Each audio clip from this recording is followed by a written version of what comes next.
मैं कहूंगा सतनामी शक्ति, आप कहेंगे ताकतवर। क्या कहेंगे? पूरी ताकत से कहना है सतनामी शक्ति, सतनामी शक्ति।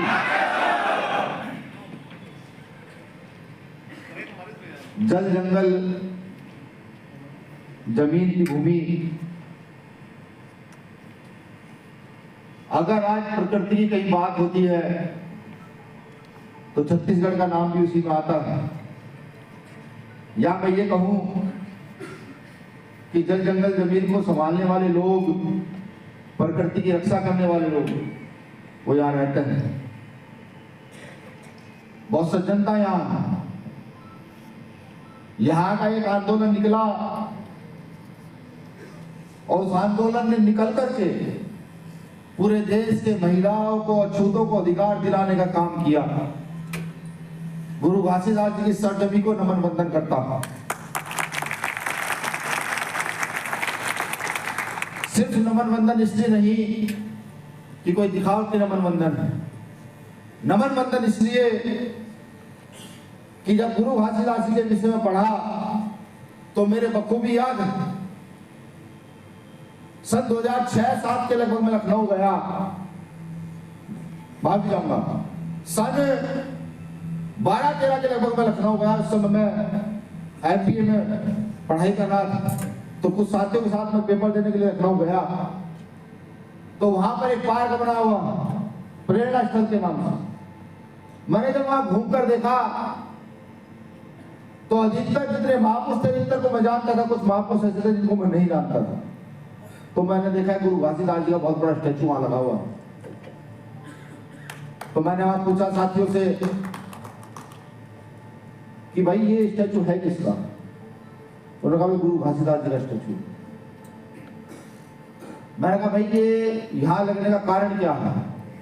तो साथी ने मुझे कहा, शायद उसको जानकारी थी नहीं थी, उसने मुझे कहा कि आपको पढ़ना चाहिए कि गुरु घासीदास जी कौन है, इनका स्टैचू यहाँ क्यों है।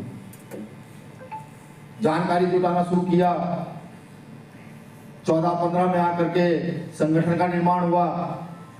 जब गुरु घासीदास जी की जानकारी जुटाई तो मैंने देखा कि इस देश के दलित, पिछड़ों, आदिवासियों को अगर शिक्षा किसी की वजह से मिली है, हम अगर एजुकेटेड हुए हैं, तो संघर्ष की शुरुआत गुरु घासीदास जी ने छत्तीसगढ़ से शुरू की।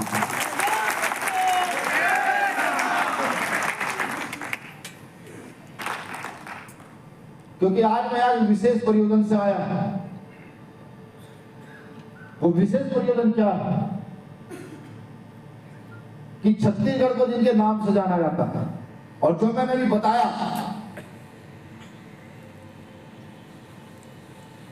वो सब कुछ उन्होंने किया। ऐसे महान शख्सियत के साथ इस प्रदेश में छेड़छाड़ हुई, और ये उन सरकारों के लिए शर्म की बात कि महापुरुष से छेड़छाड़ हो जाती, सरकारें मौन रहती। अगर कहीं कोई गाय का बच्चा मर जाता है तो सरकार क्यों हिल जाती, मोबिलिटी के हो जाती। लेकिन हमारे गुरु, हमारे रहबर जो हमें रास्ता दिखाते हैं, उनके साथ सब छेड़छाड़ होती है, तो हम अपने संवैधानिक आंदोलन को भी नहीं कर सकते। जिस दिन बलौदाबाजार की घटना घटित हुई, मेरे बखूबी याद कि हमारे एक साथी का फोन आया। उन्होंने कहा भैया एक बहुत बुरी घटना घटित हो गई कि बलौदाबाजार में हमारे जैद खान के साथ छेड़छाड़ की गई है, उस पर प्रहार किया गया। पूरी रात नींद नहीं आई, सोचता रहा कि हम लोगों की इतनी बड़ी आबादी इस देश के अंदर, हम बहुजन समाज के लोग जो ताकतवर हैं इस देश के अंदर, अगर एक साथ एकजुट होकर कहीं खड़े हो जाए तो सरकार की सरकार पलट कर रख दें। और अगर हम एक दिन काम करना बंद कर दें तो भारत की अर्थव्यवस्था को जमीन पर डाल देते। क्या हमारे महापुरुषों के साथ ये सब कुछ होगा? पूरी रात में इस बात को सोचता रहा। सुबह चंद से भाई से बात हुई, वो कहने लगा भाई मुझे जानकारी आ गई, ये बहुत गलत हुआ है। ये ठीक उसी प्रकार है जैसे बाबा साहब अम्बेडकर की प्रतिमा को तोड़ा जाता है। ये ठीक उसी प्रकार है जैसे सन 2018 में दिल्ली में संविधान को जलाया गया। ये ठीक उसी प्रकार है जैसे हमारे कपड़े निकालकर हमें नंगा सड़क पर छोड़ दिया गया, वो सम्मान के बराबर। ये उसी प्रकार है। ये अपमान साथियों बर्दाश्त करने लायक नहीं है। कोई तो साथी ताली नहीं बजाएगा। ये अपमान बर्दाश्त करने लायक नहीं है। छत्तीसगढ़ सरकार को चाहिए था जब ये घटना घटित हुई त्वरित कार्रवाई करते हुए इसका कारण बताया जाता। वो लोग कौन है जिन्होंने ऐसा किया, किस कारण से उन्होंने ऐसा किया, लेकिन छत्तीसगढ़ सरकार ने ये नहीं किया। कुछ लोगों को जेल डाला, उनकी जमानत हुई, वो चले गए। बड़ा सवाल ये उठता कि कितने बड़े समुदाय के रहबर छत्तीसगढ़ में जिनके नाम से जाना जाता है, हमारी धार्मिक आस्था से छेड़छाड़ होती है और सरकार प्रशासन के लोग हमें ये भी नहीं बता सकते कौन लोग जिन्होंने ये किया, क्यों किया, क्या कारण है इस काम को करने का। जज खान से या गुरु घासीदास जी की विचारधारा से किसी की क्या दुश्मनी हो सकती। यहाँ छत्तीसगढ़ का सतनामी समाज जो गुरु घासीदास जी में पूरी आस्था रखता है, उससे किसी क्या दुश्मनी हो सकती है जो जज खान को तोड़ने का काम किया गया। सवालों का जवाब नहीं मिला। साथियों ने यहाँ पूरे छत्तीसगढ़ के बहुजन समाज के लोगों ने यहाँ पर आंदोलन की नींव रखी, कहा कि हम आंदोलन करेंगे। अब क्योंकि इन आंदोलनों में हम ना जाने कितनी बार पिटे हैं और जेल गए हैं। अभी दिल्ली का जिक्र हुआ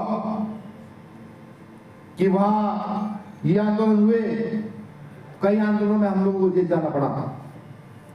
जब इस आंदोलन की नींव रखी गई तो हमारे प्रदेश अजय भाई राजकुमार जांगड़ी जी का भी फोन आया और तमाम साथी हमारा फोन आए, भैया ऐसी बात है।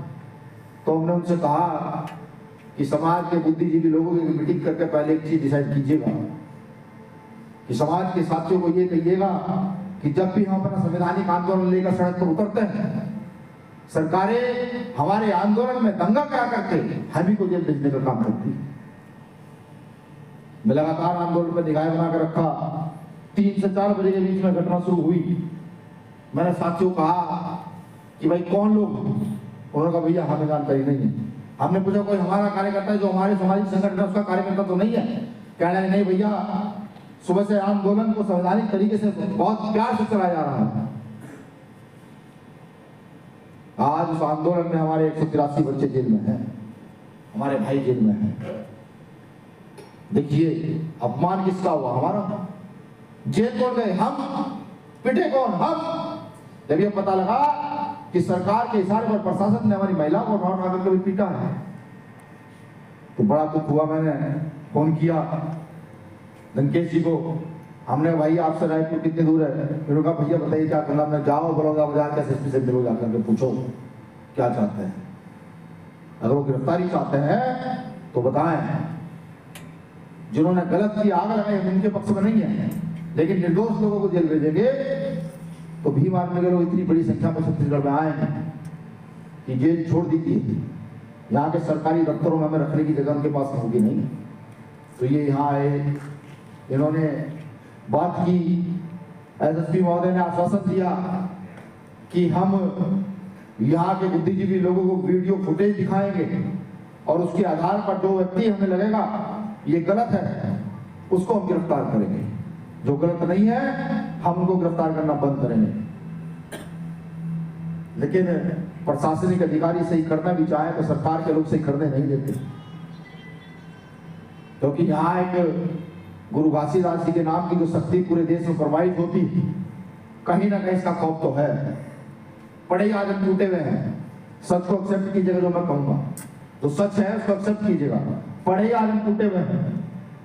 मुझे तो ये भी पता लगा कि हमारे ही समाज के मंत्री ने ये कहा, भीम आर्मी और 2 संगठन और 2-3 संगठन हमारे यहाँ पर जो काम करते हैं सामाजिक न्याय के लिए, उनका नाम लेकर के बाकायदा अखबार में निकलवाया कि इन लोगों का काम है।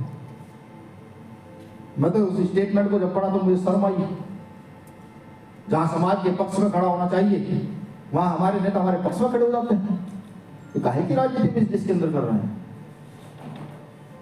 अगर वो ये कहते कि नहीं जिन लोगों ने गलत किया वो जेल जाएंगे, लेकिन जिन्होंने गलत नहीं किया उनमें से अगर एक भी आदमी जेल में गया तो सड़क पर उतर कर सबसे पहले मैं आंदोलन के लिए तैयार रहूंगा, तो समाज की शक्ति का एहसास होता है। लेकिन उन्होंने ऐसा नहीं किया। फिर हमारी टीम ने कहा कि लगातार गिरफ्तारी चलती रहेगी, भाई चंद्रशेखर आजाद जी को भेजा जाए, क्योंकि नगीना से लोकसभा जीते। लोकसभा जीतने के बाद बहुत सारा काम रहता है, लगातार वो संसद में समाज की आवाज को लगातार उठा रहे हैं, जो भी मुझे उनको लग रहा है ये गलत हो रहा है उसको लगातार उठा रहे हैं। फिर भी एक दिन का समय निकाल कर मैंने उनको कहा नहीं, कुछ हो ना हो आपको सबसे पहले छत्तीसगढ़ जाना। वो छत्तीसगढ़ आए, प्रशासन ने पूरी ताकत लगाई कि लोग ना पहुंच पाए, गाड़ियां 25-25 किलोमीटर दूर रुकवा दी, गांव-गांव में अनाउंसमेंट करा दिया कि जो जाएगा उस पर मुकदमे लगाए जाएंगे। लेकिन फिर भी मैं यहाँ भीम आर्मी की टीम का, यहाँ अन्य संगठनों की टीम का शुक्रिया अदा करता हूँ कि सब लोगों ने पूरी ताकत लगाई और अपनी छोटी सी शक्ति को दिखाने का काम किया। मैं ये इसलिए बता रहा हूं कि इस देश में किसी के बाप और दादा का राज नहीं है। इस देश में संविधान का राज है, लोकतंत्र का राज है। सदगुरु घासीदास जी ने थ्योरी दी, मन के बरोबर।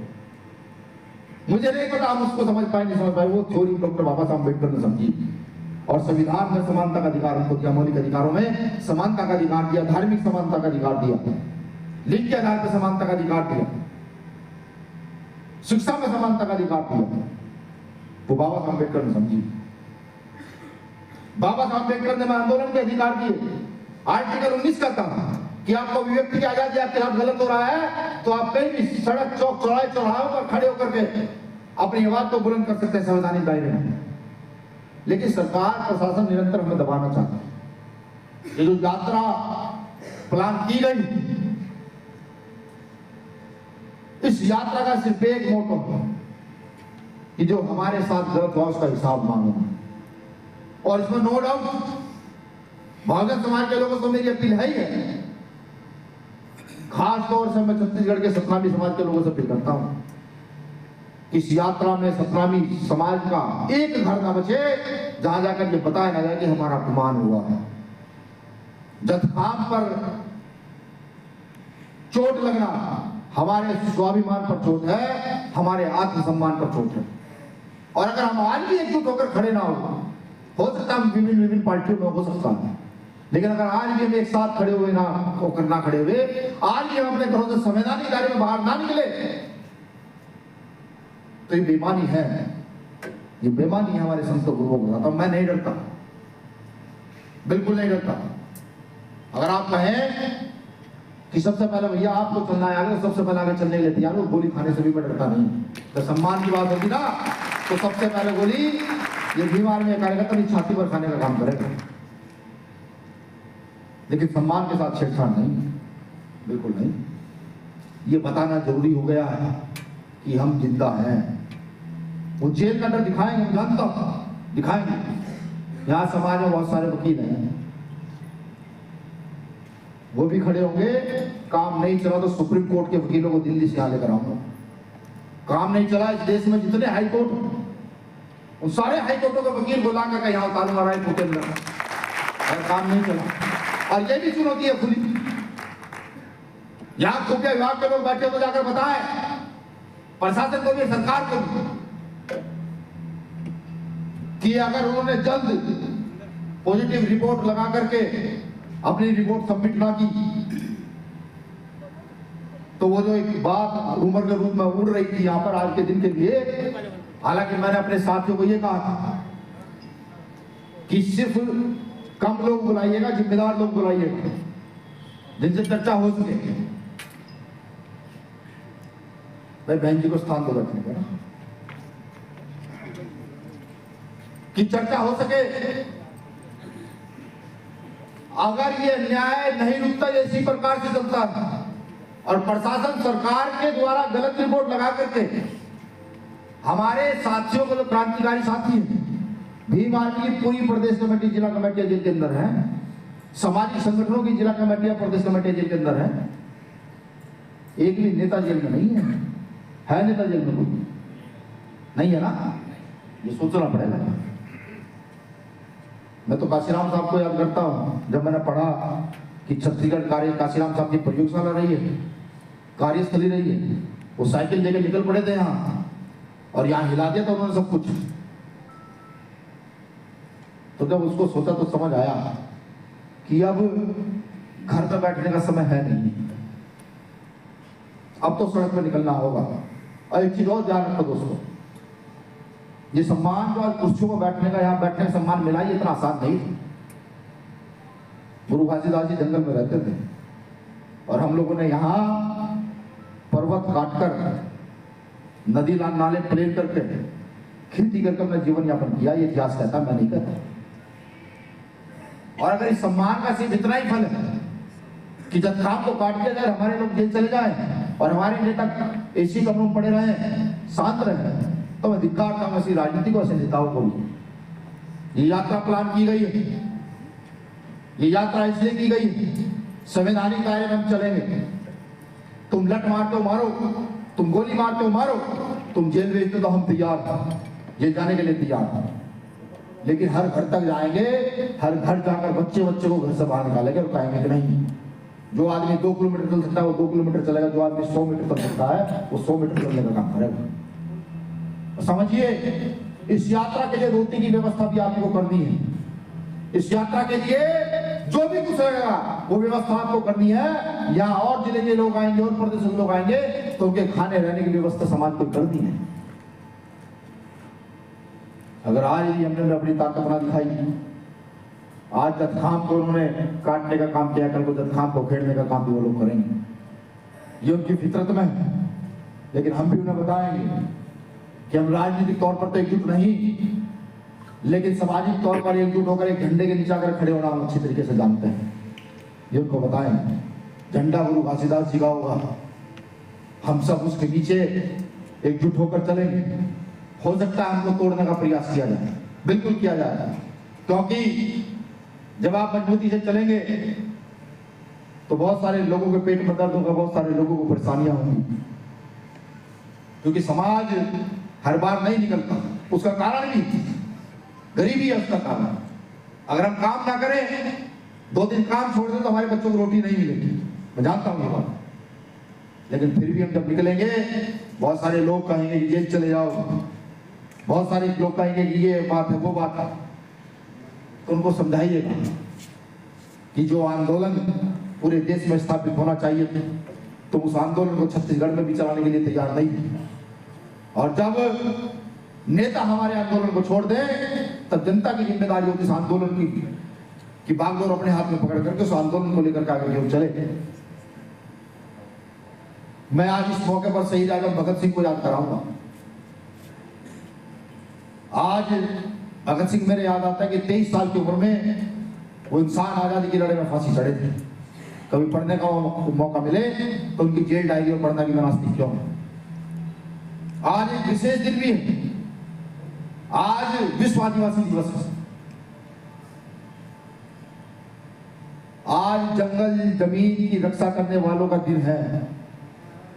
आज उनका दिन है जिनकी वजह से आज हम इस देश में सांस ले पा रहे हैं।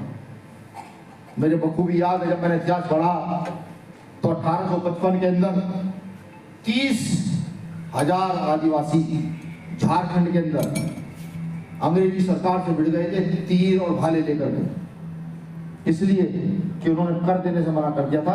अंग्रेजों को बंदूक और तोप थी, उनके पास भाले और तीर थे। 30,000 आदिवासियों ने एक साथ आदत दी थी। आज उनका दिन है। मैं आज माननीय बिरसा मुंडा जी को भी नमन करता हूं, जिन्होंने अपना पूरा जीवन जंगल जमीन को बचाने में लगाया। मैं आज इन सबको याद इसलिए कर रहा हूं कि ये सब लोग सिर्फ सम्मान के लिए खड़े हुए और सम्मान के साथ लड़ते लड़ते इस देश से चले गए, इस दुनिया से चले गए। ऐसा नहीं है, हम वैसे लोग नहीं। मैं ये भी जानता हूं कि जब बच्चा घर से आंदोलन के लिए बाहर निकलता तो मां हाथ पकड़ लेती है, बेटा ना, तेरे साथ गलत हो जाएगा, तू जेल चला जाएगा, तुझे गोली लग सकती है, तू मर सकता। लेकिन फिर भी एक सवाल रहता, मौत तो एक जिलानी है, मौत को कौन रोक पाए? ये प्रकृति का सच है। किसी भी धर्म में ऐसा कुछ लिखा हुआ हो कि आदमी जरा मरे, महापुरुष आए चले गए, डॉक्टर अम्बेडकर आए चले गए, तथागत बुद्ध आए चले गए, संत रैदास नानक कबीर आए चले गए, गुरु घासीदास जी आए और चले गए, लेकिन आज भी उनकी विचारधारा हम लोगों के दिलों में, हम लोगों के दिमाग में है कि वो मैं कहते क्या करें। हमें जाकर के कोई युद्ध नहीं लड़ना, हमें जाकर के किसी को गलत नहीं बोलना, हमें तो सिर्फ अपने संवैधानिक अधिकार का प्रयोग करके छत्तीसगढ़ के कोने कोने में निकलना है, गांव गांव में निकलना और संवैधानिक दायरे में आकर या फिर उनको बताना कि अब छेड़छाड़ साहब बर्दाश्त नहीं होगी। खासतौर से अपने उन युवा साथियों से कहता हूं, आज नहीं जागे तो कभी नहीं जाग पाओगे, बिल्कुल नहीं जाग पाओगे। अगर सम्मान ही न रहा, सम्मान ही हमारे पास नहीं है तो जीने का क्या फायदा है? कोई फायदा नहीं है जीने का। मैं इस कुर्सी पर बैठा हूं, कोई आए इस कुर्सी को खींच कर कहो नहीं हम तुम्हें बैठने नहीं देंगे, तो या तो मैं उस कुर्सी के लिए लड़ूं बाबा साहब अम्बेडकर की तरह, या फिर लज्जित होकर यहां से चला जाऊंगा। और मेरे किसी महापुरुष ने मुझको भागना नहीं सिखाया, कहा लड़ना पड़ेगा और लड़ते हैं। तो ये मैं सब छत्तीसगढ़ वासियों से कहता हूं कि इस यात्रा को सफल बनाएं। ये आप ही को करनी है, मुझे नहीं करनी। मुझे तो जिस दिन आदेश करो भैया आ जाओ, आज मुसीबत है उसी दिन आ जाऊंगा। मैं नहीं डरता सरकार को, कुछ नहीं कर सकती सरकार। दो काम कर सकते हैं, पहला गोली मरवा सकते हैं, दूसरा जेल में डाल सकती है। और बीमारी वालों के लिए जेल घर है, हम तो जेल चले जाते हैं, फायदा हो जाता है, किताबें पढ़ने का समय मिल जाता है, तो हमें नहीं डर लगता है। लेकिन अब विचार आपको करना है, जो अपमान हुआ है उसकी चोट इस देश के कोने कोने तक पहुंचानी है या नहीं? नहीं पहुंचानी है तो स्पष्ट है। जिनको भय लगता हो घर में रहे, कोई दिक्कत नहीं। और जिनको लगता है चोट पहुंचानी, तो नेतृत्व करना सीखे। नेताओं की कोई जरूरत नहीं। मेरे परिवार में, चंद्रशेखर आजाद जी के परिवार में कोई नेता नहीं था, लेकिन जब अपमान महसूस किया तो ऑटोमेटिकली नेतृत्व करना आ गया। डॉक्टर अम्बेडकर साहब, काशीराम साहब को पढ़कर नेतृत्व करना आ गया, तो उसी प्रकार से आपको भी नेतृत्व करना आ जाना चाहिए। आप जानते हैं जब घासीदास जी ने आंदोलन स्टार्ट किया, तो घासीदास जी ने अपने आंदोलन चलाने के लिए, समानता का आंदोलन चलाने के लिए बहुत सारी जातियों को एकजुट कर दिया था, खड़ा कर दिया था लड़ने के लिए। जब उनको पढ़ा जाता सही से, मन दुखी होता जब कोई डॉक्टर अम्बेडकर की प्रतिमा को तोड़ा जाता, जब गुरु रविदास घरों को तोड़ा जाता, जब जद खान को काटा जाता, दुख होता, बहुत दुख होता। अगर सरकार चाहती, हमारे नेता हैं, सरकार चाहती तो अब तक सीबीआई जांच के लिए वो रिकमेंड कर सकती थी कि सीबीआई जांच हो इस काम की, कि काम किया किसने, क्यों किया। सिर्फ सरकार ने देखा कि बड़ौदा बाजार में कुछ लोग आंदोलन के लिए आए, वहां आग लगी है, तो सरकार ने देखा वो आग जिसने भी लगाई, अगर सरकार उससे पहले घोषणा कर देती कि नहीं इस काम की सीबीआई जांच होगी, एक भी अपराधी को नहीं बख्शा जाएगा, तो क्या कौम इतने बड़े आंदोलन में इकट्ठा होती? कौम को लगता कि नहीं सरकार अपना काम कर रही है, लेकिन सरकार अपना काम सही से नहीं कर रही, तो हम लोग इकट्ठा हुए। और इकट्ठा होने बाद ये आज दिन 183 बच्चे भाई हमारे जेल में हैं। ये यात्रा इसलिए प्लान की गई है कि घर घर तक जाकर बताया जाए, वो जो लोग 183 लोग जेल में हैं, उनके सम्मान की गाथा गाकर सुनाई जाए कि निर्दोष होते हुए भी पूरे आंदोलन को संभालने वाले लोग आज जेल में हैं। और मैं लिख कर देता हूं, अगर सीबीआई जांच हुई तो आग लगाने वाला एक भी आदमी अंदर जेल में नहीं होगा, लिखवा लीजिए मुझसे। ये यात्रा जगह जगह जाएगी। इस यात्रा का सिर्फ एक ही दृश्य होगा, ये यात्रा मन के एक बराबर का संदेश लेकर के घर से घर जाएगी। ये यात्रा हर जाति हर धर्म के घर जाएगी, सबको कहेगी, आह्वान करेगी कि वो इस यात्रा का हिस्सा बने। मुझे पूरी उम्मीद है कि सब लोग निकल कर आएंगे और इस यात्रा का हिस्सा बनेंगे। क्योंकि आज भी देश में बहुत लोग ऐसे हैं जो सिर्फ समानता चाहते हैं। इसमें सबसे पहले तो मैं जो अमर गुफा में स्थित जज खान की घटना हुई उसके लिए सीबीआई जांच की मांग करता हूं कि उसके लिए सीबीआई जांच होनी चाहिए, बिल्कुल होनी चाहिए। सरकार जब तक सीबीआई जांच की घोषणा नहीं करेगी हमारा आंदोलन लगातार बढ़ता रहेगा, चाहे 1 साल लगे, चाहे 2 साल लगे, चाहे 5 साल लगे, चाहे 10 साल लगे। जब कभी हम ताकत में आएंगे तो हम उसकी सीबीआई जांच कराएंगे, लेकिन अगर उससे पहले सरकार करा दे तो सरकार के हित के लिए अच्छा। बड़ौदा बाजार में जज खान के सम्मान में जो हमारे साथी जेल में हैं उनको सरकार छोड़ने का काम करे। जो निर्दोष हैं जेल में हैं उनको छोड़ने का काम करें। और बड़ौदा बाजार घटना के भी सीबीआई जांच होनी चाहिए। उसमें यह पता लगाना चाहिए कौन कौन नेता इसमें शामिल है, सरकार के नेता शामिल हैं या विरोधी जो सरकार के विपक्ष के लोग हैं वो इसमें शामिल हैं, ये पता लगाना बहुत जरूरी है। तो उसकी भी जांच होनी चाहिए। इस यात्रा में हमारे और भी बहुत सारे मुद्दे जो हमारे मुख्य मुद्दे हैं, जैसे जातिवार जनगणना, मनरेगा में जहाँ 200-250 रुपए मिलते हैं वहां 700 रुपए की डिमांड है, तो मनरेगा में सबसे ज्यादा लोग हमारे काम करते हैं। शिक्षा के एकीकरण पे बात है कि डीएम का बेटा हो, मुख्यमंत्री का बेटा हो, विधायक का बेटा हो, सबके लिए एक स्कूल हो, इसके एकीकरण की बात है। प्रदेश और देश में जिस प्रकार से लगातार सरकारी संस्थाओं को निजीकरण किया जा रहा है उसको बंद करने की मांग है। प्राइवेट सेक्टर में भी अनुसूचित जाति जनजाति पिछड़े वर्ग अल्पसंख्यक के आरक्षण की भी डिमांड है। मंडल कमीशन की शर्तों को पूर्णतया लागू किया जाए, ये भी डिमांड है। और महत्वपूर्ण बात, अभी आपके प्रदेश में मॉब लिंचिंग हुई है, 2 सहारनपुर के जिले का मैं हूं, उत्तर प्रदेश का, वो लोग यहाँ ट्रक लेकर कुछ काम से आए थे, उनकी मॉब लिंचिंग में हत्या हुई। उनके परिवार का मुझे फोन आया कि भैया छत्तीसगढ़ में ऐसा हो गया। मैंने अपनी टीम को फोन किया, भाई जाइए हॉस्पिटल में। हॉस्पिटल गए, देखा भैया बुरी हालत है। सरकार को चाहिए मॉब लिंचिंग के लिए विशेष कानून बनाया जाए। महत्वपूर्ण बात कि आज प्रदेश में नहीं, इस पूरे देश के अंदर आदिवासियों को टारगेट विशेष तौर पर किया जा रहा है। जो अपनी जंगल जमीन की सुरक्षा की बात करते हैं उनको तरह तरह के नाम लगाकर जेल में डालने का काम किया जाता है। ये यात्रा उसको लेकर के भी है। इन बिंदुओं पर इस यात्रा का मैं तेजी से काम होगा। और ये है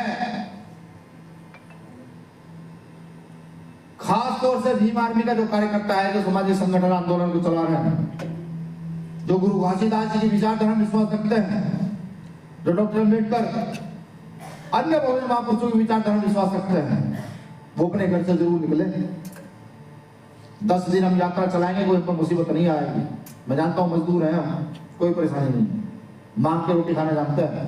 मैं कह रहा था अपने साथियों से, ये मुझे कह रहे थे भैया बड़ी परेशानी है, खर्चा नहीं होता, रोटी नहीं होती। हमने कहा ठीक है, हम आएंगे, हम आपको गांव गांव से रोटी मांग कर दिखाएंगे, रोटी मांग कर खाई कैसे जाती है।